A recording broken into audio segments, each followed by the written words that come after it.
पूरा गठबंधन फंस रहा है। कहीं महुआ मोइत्रा है, कहीं एक सांसद के घर से 200 करोड़ रुपए कैश निकल आए हैं। 200 करोड़ क्या, मुझे नहीं लगता किसी ने 2 करोड़ या कैश देखे होंगे, लेकिन 200 करोड़ कैश निकल आया। आचार्य जी, कैसे बचिएगा इन सब चीजों से? अब तीसरा पॉइंट आया आपका कि ये पैसा मिला, ये मिला, वो मिला। बिल्कुल ठीक है, 2-4 करोड़ रुपया तो एजेंसियां रख देती हैं, जैसे हमारे छत्तीसगढ़ में एक टेम्पो में रख दिया था। लेकिन ये 200 करोड़ की रकम है, तो मैं इसे ऐसे नहीं मानता। ये नहीं कहूँगा कि एजेंसियों ने रख दिया होगा, ज़रूर कहीं ना कहीं कुछ गड़बड़ है। लेकिन हमें इस देश की न्यायपालिका पर, एजेंसियों पर पूरा भरोसा है। किसी ने पाप भी किया है और वो प्रायश्चित कर रहा है। जिसने कहा भगवान राम काल्पनिक हैं, वो कौन है? 52 साल के अपरिपक्व नेता राहुल गांधी और कांग्रेस पार्टी। और मैं आपको बता दूं, अगर भारत में रहना है तो ईश्वर और भगवान राम कहना है। यही हमारे डीएनए में है, यही हमारी सोच है, यही हमारी संस्कृति है। दूसरी बात, भाई साहब ने कहा कि आपने महादेव ऐप पे आरोप लगाए। आचार्य जी, बड़ी विनम्रता से मैं आपको बताता हूं, महादेव ऐप का जो आपने घोटाला किया, और घोटालेबाज तो कांग्रेस पार्टी है, उनके डीएनए में घोटाला है, कोई बड़ी बात नहीं है। सोनिया गांधी और राहुल गांधी में बात हो, मां और बेटा एक दूसरे के साथ घोटाला कर दे, राहुल गांधी कहे कि 100 करोड़ रुपए आने हैं, आए हो 200 करोड़, ऐसा भी हो सकता है। लेकिन मैं बता दूं, एजेंसियां अपना काम कर रही हैं। दोस्तों, स्वागत है आप सभी को मेरे YouTube चैनल पर। दोस्तों, आज की वीडियो काफ़ी शानदार होने वाली है, क्योंकि आज की जो डिबेट हो रही है बीजेपी और कांग्रेस के बीच में हो रही है। दोस्तों, इसमें बीजेपी की तरफ से है आपको हैं गौरव भाटिया जी, और कांग्रेस की तरफ से हैं प्रमोद कृष्णम है दोस्तों, और समाजवादी पार्टी के भी प्रवक्ता हैं अनुराग भदौरिया जी। दोस्तों, डिबेट काफ़ी मज़ेदार होगी, क्योंकि काफ़ी कुछ मुद्दों पर बात हो रही है। इसमें राम मंदिर को से लेकर के कांग्रेस के जो एक नेता हैं, जिनके घर में भी 200-300 करोड़ का कैश मिला है, कैश बरामद हुआ है। अभी उनका जांच चल रहा है, पता नहीं कितने करोड़ और बढ़ेंगे। अभी जो छत्तीसगढ़ में चुनाव हुआ, जिसमें कांग्रेस को बुरी तरह से हार मिली है, तो ये काफ़ी कुछ मुद्दों को लेकर के बात हो रही है इसमें। और आप लोगों को सुनो, देख आप लोग वीडियो को अंत तक देखिएगा, क्योंकि वीडियो में आप लोग काफ़ी मज़ा आने वाला है, काफ़ी एंजॉय करेंगे आप लोग। और चैनल में पहली बार आए हैं तो चैनल को आप लोग सब्सक्राइब कर लीजिएगा। चलिए आइए शुरू करते हैं। चलो भाई, देखो अब मैं क्या करता हूँ। जी, आपकी बात आता हूं। आज आपके लिए बहुत बड़ा दिन है। आपको राम मंदिर में जो प्राण प्रतिष्ठा करी जाएगी, उसका न्योता मिला है। ये वाकई देश के लिए भी गर्व की बात है, लेकिन वो विषय अलग है। लेकिन मैं इस विषय को छूना चाहता हूं। इनका जोश तो हाई है और आपके यहाँ मुंह काला कलाई है। मतलब मैं इसलिए ये बोल रहा हूं कि आपके नेता ये कर रहे हैं, और ये सवाल मैं आज इसलिए आपसे पूछ रहा हूं, क्या आपको लगता है भ्रष्टाचार को लेकर पूरा गठबंधन फंस रहा है? कहीं महुआ मोइत्रा है, कहीं एक सांसद के घर से 200 करोड़ रुपए कैश निकल आए हैं। 200 करोड़ क्या, मुझे नहीं लगता किसी ने 2 करोड़ या कैश देखे होंगे, लेकिन 200 करोड़ कैश निकल आया। आचार्य जी, कैसे बचिएगा इन सब चीजों से? और देखिए अमीश देवगन जी, 2-3 बात हैं। पहली बात यह है, भगवान श्री राम की जन्मभूमि के मंदिर के उद्घाटन समारोह, प्राण प्रतिष्ठा समारोह में मुझे श्री राम जन्मभूमि तीर्थ क्षेत्र ने मुझे आमंत्रित किया है। बल्कि मैं इसको आमंत्रण नहीं मान रहा हूँ, मैं इसको अपने पूर्व जन्मों के प्रारब्ध के पुण्यों का फल मांग रहा हूँ। बहुत बढ़िया, और भगवान की जोरदार तालियां इस बात पे जी। इसका मैं आभार प्रकट करता हूँ। दूसरी बात यह है कि मैं आज थोड़ा सा चिंतित हूँ। चिंतित इस बात से हूँ कि पुतिन रूस के राष्ट्रपति हैं, उन्होंने हमारे देश के प्रधानमंत्री की तारीफ कर दी है। तो हमारे देश में कुछ ऐसे लोग भी हैं जो पुतिन को भी कहेंगे कि तुम भाजपाई हो। कहीं पुतिन को भाजपाई होने का वो सवाल ना खड़ा कर दें। हमारे हैं कुछ ऐसे वामपंथी मित्र जो ये कहेंगे पुतिन भी भाजपा ज्वाइन करेगा। नहीं, उधर में देखिए, भदौरिया जी वो वामपंथी नहीं है। भदौरिया जी तो नीचे देख रहे थे। नहीं, दूसरा, अब तीसरा पॉइंट आया आपका कि ये पैसा मिला, ये मिला, वो मिला। बिल्कुल ठीक है, 2-4 करोड़ रुपया तो एजेंसियां रख देती हैं, जैसे हमारे छत्तीसगढ़ में एक टेम्पो में रख दिया था। लेकिन ये 200 करोड़ की रकम है, तो मैं इसे ऐसे नहीं मानता। ये नहीं कहूँगा कि एजेंसियों ने रख दिया होगा, ज़रूर कहीं ना कहीं कुछ गड़बड़ है। लेकिन हमें इस देश की न्यायपालिका पर, एजेंसियों पर पूरा भरोसा है। मुझे ऐसा लगता है कि गौरव भाटिया जी शायद ज़्यादा जानते होंगे कि इन्होंने चुनाव के बीच में कहा था, भाई भूपेश बघेल जी को 5 करोड़ 6 करोड़ रुपया जो है वो कैश पकड़ा गया कि ये बघेल जी का है। फिर कहा कि हम किसी एक महादेव ऐप आया कि जी 500 कुछ करोड़ रुपया हमने चीफ मिनिस्टर को दिया। अब चुनाव खत्म हो गया, रिजल्ट आ गया, कांग्रेस हार गई, बीजेपी जीत गई। क्या गौरव भाटिया जी वो जो आपने आरोप लगाया और जो धन मिला, उसकी कार्रवाई या उसकी जांच कहीं आगे तक बढ़ाएंगे, या सिर्फ हमारे नेताओं को बदनाम करने के लिए ये हथकंडे आप अपनाते हैं? ये मेरा सवाल है। ओके, गौरव भाटिया, गंभीरता से जी, ये सारे भ्रष्टाचारी विपक्ष में ही है।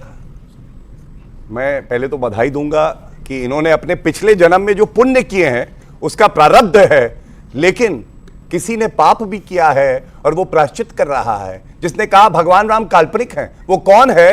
52 साल के अपरिपक्व नेता राहुल गांधी और कांग्रेस पार्टी।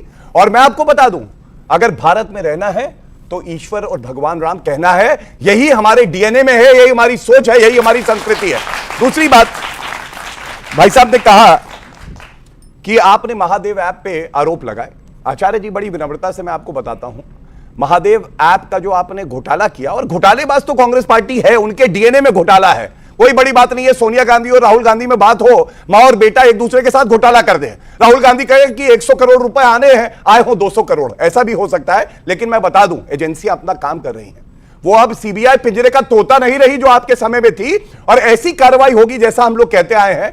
जनता ने चोट मारी, वोट की, सीट से हट गए, कोई बड़ी बात नहीं है। जांच एजेंसियों के पास सारे प्रमाण होंगे, जेल की सलाखों के पीछे चक्की पीसिंग ऑल्सो। और दूसरी बात, कर्नाटका में आप भी तो कहते थे 40% सरकार, क्या कार्रवाई करी आपने? कोई कार्रवाई नहीं करी, क्योंकि ये भ्रष्टाचारी जहां जाते हैं वहां पे भ्रष्टाचार करते हैं। आप सोचिए, 9 अलमारियां और 200 करोड़ रुपया, 200 करोड़ रुपया काला धन जो आज मिला है आईटी डिपार्टमेंट को, ये जनता का है, ये युवाओं का है, ये हमारी बहनों का है, हमारे भाइयों का है, और उन्हीं को जाना चाहिए। और मोदी जी ने कहा है, एक गारंटी है कि एक भ्रष्टाचारी छूटेगा नहीं, गर्दन से टांग देंगे और 1-1 रुपया वसूलेंगे। ये है मैं पीएम के ट्वीट पर आता हूं। आचार्य जी, पीएम ने ट्वीट करा कि देशवासी नोटों के ढेर को देखें और इनके नेताओं के ईमानदारी के भाषणों को सुने, जनता से जो लूटा है उसकी पाई पाई लौटानी पड़ेगी, ये मोदी की गारंटी है। आज सदन के अंदर देखा, यानी शुक्रवार को हमने सदन के अंदर देखा, सदन के जब बाहर आई महुआ मोइत्रा तो सोनिया जी पीछे खड़ी थी और महुआ मोइत्रा अपने आप को जस्टिफाई कर रही थी कैश फॉर क्वेरी के मामले में। क्या कहना चाहते हैं आचार्य जी आप? देखिए, इसके 2 पहलू हैं, एक है नैतिकता, शुचिता, दूसरा है राजनीति का पहलू। तो नैतिकता के आधार पर तो मैं समझता हूं कि ये सब चीज़ें ठीक हो सकती हैं, लेकिन राजनीतिक दृष्टिकोण से तो महुआ मोइत्रा को इसका लाभ मिलेगा। उन्हें आपने लोकसभा की सदस्यता उनकी खारिज कर दी, वो फिर चुनाव जीत के आ जाएंगी, फिर क्या करोगे? पर नैतिकता सही है ये? नहीं, मैं तो नैतिकता के दृष्टिकोण से ठीक नहीं मानता। अगर कोई सांसद इस तरह की हरकत करता है तो मैं उसके पक्ष में नहीं खड़ा हूं, क्योंकि संसद में जो पहुंचता है उस पर हमारा फेथ होता है, हमारे भारत की जनता उस पर फेथ करती है। और भारत की संसद इसलिए है कि भारत के जनमानस की समस्याओं को, भारत की जनता के दर्द को वहां उठाया जाए। भारत की संसद इसलिए किसी भी संसद के सदस्य को अनुमति नहीं देते कि किसी से कॉन्स्पिरेसी करो, किसी से डील करो। लेकिन मुझे नहीं लगता कि महुआ मोइत्रा जैसी सीनियर लीडर ने ऐसा कुछ किया होगा, मगर अगर संसद की समिति ने इस तरह की कोई बात की है तो मैं संसद के फैसले पर, लोकसभा के स्पीकर के फैसले पर उंगली उठाने वाला। राजेश गुप्ता और अनुराग भदौरिया, मैं आप दोनों के पास आता हूं। राजेश गुप्ता, आपसे मैं जानना चाहता हूं, ऐसा लग रहा है कि इंडिया गठबंधन, मतलब अगर सीटों पे बात होना हो लेकिन भ्रष्टाचार पे अगर वार होता है तो इंडिया गठबंधन में हाहाकार मच जाती है, उसमें एका जरूर हो जाता है। तो देखिए, और आपको भी लगता है मोदी की गारंटी चलती है इस देश में? मुझे लगता है कि अगर आप पिछले कुछ 2-3 सालों में जाएंगे तो ये जो शब्द आप सुनते हैं गारंटी, ये बनाया ही आम आदमी पार्टी के द्वारा है। अगर आप 2020 का इलेक्शन देखें तो अरविंद केजरीवाल जी ने इस शब्द को बार बार इस्तेमाल किया कि अरविंद केजरीवाल की एक गारंटी है। तो मोदी जी ने हमारा वो शब्द ले लिया, अच्छी बात है, ले लें, कोई दिक्कत नहीं। लेकिन ले लिया, 3 राज्य भी ले लिए, कोई बात नहीं। 3 राज्य में इतनी पुरानी पार्टी है, जो इतनी पुरानी पार्टी है जी। देखिए, 1984 में उनके पास भी 2 ही सांसद थे। हमारी पार्टी 10 साल पुरानी पार्टी है, 10 साल में 2 राज्य है, एक राज्य को वो भी कांग्रेस से लिए, वो भी कांग्रेस से लिए, नहीं किसी से भी लिए। ये 93 के बाद में एक बार भी पावर में नहीं आ पाए दिल्ली में। आप देखिए, लगातार बनवास भोग रहे हैं। दूसरी बात, मैं बार बार सुन रहा था कि पुतिन जी ने तारीफ कर दी। अरे भाई, ऐसा लग रहा है हिटलर की तारीफ मुसोलिनी ने कर दी, इससे क्या फायदा हो गया? बताइए, क्या लेना देना इस बात का कि कोई अगर यही बात कोई और कह देता है हिटलर की तारीफ मुसोलिनी ने? बिल्कुल बिल्कुल यही है, क्योंकि दोनों के दोनों डिक्टेटर थे और हमारे वाले साहब भी पूरे डिक्टेटर ही हैं, किसी की बात तो मानते नहीं। तो इससे फायदा क्या? मोदी चुनाव से नहीं जीते 2019 में? नहीं, चुनाव जीतने का अलग चीज हो सकती है। इंदिरा गांधी भी लगातार चुनाव जीतती थी। चुनाव जीतने का मतलब ये कहता ही नहीं है कि आप जो भी कर रहे हैं आप सही कर रहे हैं। इंदिरा गांधी भी ज्यादा चुनाव जीती थी, तो इंदिरा गांधी क्या थी? इंदिरा गांधी भी लगातार चुनाव जीतती रही थी। तो फिर उन्होंने क्या सारे काम सही करे? क्या ये मान लेंगे? क्या गौरव भाटिया जी कहेंगे कि लगातार इंदिरा गांधी चुनाव जीत रही थी या कांग्रेस 70 साल राजनीति में रही, लगातार शासन करती रही, सत्ता में रही, तो सब कुछ सही था? ऐसा नहीं है, बहुत सारे कारण होते हैं जीत रहे हारने के पीछे। जी। इसके अलावा आपने मोइना मित्रा जी की बात करी, मैं तो सोच रहा था कैश फॉर क्वेरी मैंने सुना सबसे पहले कब था। बहुत धन्यवाद था बीजेपी के उन 6 सांसदों का, क्योंकि 11 सांसद थे उसमें, 10 लोकसभा में थे, 1 राज्यसभा में थे, जो उसमें पकड़े गए थे, 6 उसमें भाजपा के थे।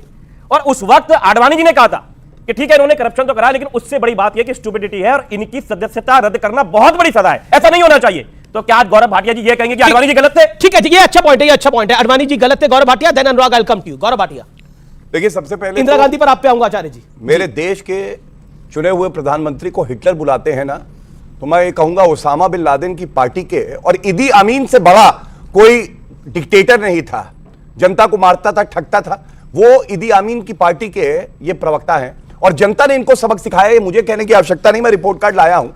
पापी आप कट्टर बेईमान का हाल क्या हुआ है जनता सुन ले। ये 3 प्रदेशों में, मध्य प्रदेश में इनकी सीटें आई अंडा, इनकी सीटें आई छत्तीसगढ़ में अंडा, और उसके साथ राजस्थान में आई अंडा। 3 अंडे ऑमलेट बना रहे हैं आजकल अरविंद केजरीवाल, कह रहे आओ मेरे कभी दुकान पे खिलाऊंगा। और दुख की बात क्या है, देखिए राजनीतिक हैसियत होती है, बड़ी इज्जत से बोल रहा हूं। नरेंद्र मोदी जी हिमालय की चोटी और अरविंद केजरीवाल की नीयत है खोटी, और नोटा से कम वोट आए हैं इनके 0%, 0.5%, 0.4%। अरे ये लोग नरेंद्र मोदी जी से क्या लड़ेंगे? आप बताओ, जहां अरविंद केजरीवाल चले जाते हैं वहां घोटाला पहले हो जाता है। मैं बच्चों की कसम खाता हूं, मैं कभी राजनीति में नहीं आऊंगा। अरे बच्चे गए भाड़ में, राजनीति में आ गए अरविंद केजरीवाल। मैं अपनी बीवी की कसम खाता हूं, मैं कांग्रेस का सपोर्ट नहीं लूंगा। अरे बीवी से क्या लेना देना, ले लिया कांग्रेस का सपोर्ट। मैं कसम खाता हूं अपने गुरु की, अरे गुरु को ही ठग दिया, ऐसा कोई सगा नहीं जिसे अरविंद केजरीवाल ने ठगा नहीं। और बच्चों को, हमारे प्यारे बच्चों को ये कहते हैं कि शिक्षा का मॉडल, मैं बात पूरी कर जी जी जी, इतना मत, नहीं पर उनका भी अधिकार है, आ जाएगा। दगे कारतूस है, साइडलाइन कर दिए गए, कहां पड़े हो चक्कर में, कोई नहीं है टक्कर में, दो जगह पे। मेरी बात पूरी हम किसी के चक्कर में नहीं पड़े, हम किसी के चक्कर में नहीं पड़े, लेकिन ये साहब ने बोला क्यों पड़े हो चक्कर में, कोई नहीं है टक्कर में, सही कहा आपने। हमारे कार्यक्रम के टक्कर में कोई नहीं है, लेकिन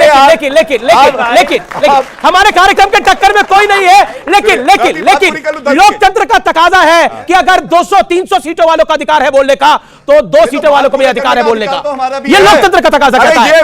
और मैं इसमें माननीय अटल जी को कोट करता हूं, उन्होंने बोला था हमारे 2 सांसद हैं, लेकिन बोलने का अधिकार तो है, इसलिए चाहे 2 रहे, चाहे 200 रहे, चाहे 400 रहे, अधिकार होता है। चोरी का अधिकार किसका नहीं है? 10 सेकंड और 10 सेकंड देंगे मुझे, आप मर्यादित डिबेट कर रहे हैं। मैं इनका रिपोर्ट कार्ड एक बात और कह के रख देता हूं।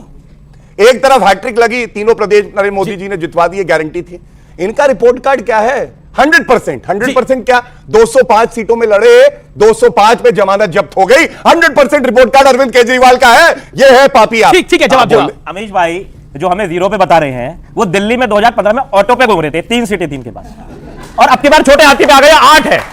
छोटे, ये देखिए दिल्ली में इनके पास सभी 0 थे, अब भी 0। हाँ, दिल्ली में इनका हाल देखिए। मैं कह रहा हूं 93 में एक बार जीत गए गलती से, 3 मुख्यमंत्री बदले इन्होंने 5 साल के अंदर, और 15 साल शीला जी को हरा नहीं पाए। हम नहीं होते तो इस बार भी आप नहीं हरा पाते, आपके बस का नहीं है। आप एमसीए भी हार गए दिल्ली में, वहां पे गए। आप पंजाब में इनकी हालत देख लीजिए, ढूंढने को आदमी नहीं मिलते। पंजाब के कांग्रेसी पुराने जो बिल्कुल खत्म होने को आगे बेचारे 75-80 साल के, जिनको ये कहते रिटायर कर देना चाहिए, मार्गदर्शन मंडल में भेज देते हैं अपनी पार्टी में मोदी जी आगे से हटाने के लिए, दूसरी पार्टी से इनको ले लेते हैं, उनको इंपोर्ट करके वहां पे अपने आप पंजाब में बिठाए। इनके पास आदमी नहीं है देखने को। ये मुझे रिपोर्ट कार्ड बता रहे हैं, अगर मैं इनका केरला का रिपोर्ट कार्ड निकाल लूं, जो इतनी बड़ी दुनिया की पार्टी है, अगर तमिलनाडु का रिपोर्ट कार्ड निकाल लूं, तो इनको पता लग जाएगा आज का, और 10 साल पहले का अगर निकाल के आंध्र का दिखाऊंगा तो पता नहीं क्या होगा। अच्छा, आपके कहने का मतलब है कि बीजेपी का रिपोर्ट कार्ड बड़ा खराब है 3 राज्यों में जीत के बाद भी। नहीं, देखिए, हाँ बिल्कुल, सिर्फ हिंदी बेल्ट के अलावा कौन पूछ रहा है इनको? कोई कुछ नहीं पूछता। और हिंदी बेल्ट के अलावा कोई नहीं पूछा, कोई नहीं पूछा। कर्नाटक में हार गए, क्या असम, गोवा के अंदर, सुनिए, सब मैं बता देता हूं। गोवा में पिछली बार भी कांग्रेस के इन्होंने सारे के सारे एमएलए में से तोड़े, 2 को छोड़ के सारे इनकी पार्टी में आ गए। ये नहीं जीतते वहां पर, ये साउथ गोवा में चुनाव में नहीं लड़ते। जिनको गोवा का नहीं पता मैं बता देता हूं, गोवा 2 हिस्सों में, नॉर्थ और साउथ में। साउथ गोवा में चुनाव नहीं लड़ते, ये हमेशा कांग्रेस के लेके। अनुराग को चर्चा में लेके। दोस्तों आई होप कि आप लोग को डिबेट काफ़ी अच्छा लगा होगा, काफ़ी आप लोग एंजॉय किए होंगे। इस वीडियो में काफ़ी कुछ मुद्दे पे बात हुई थी, तो आप लोग कमेंट करके अपने प्रतिक्रिया दें, और चैनल में पहली बार आए हैं तो चैनल को आप लोग सब्सक्राइब कर ले, वीडियो को लाइक कर ले।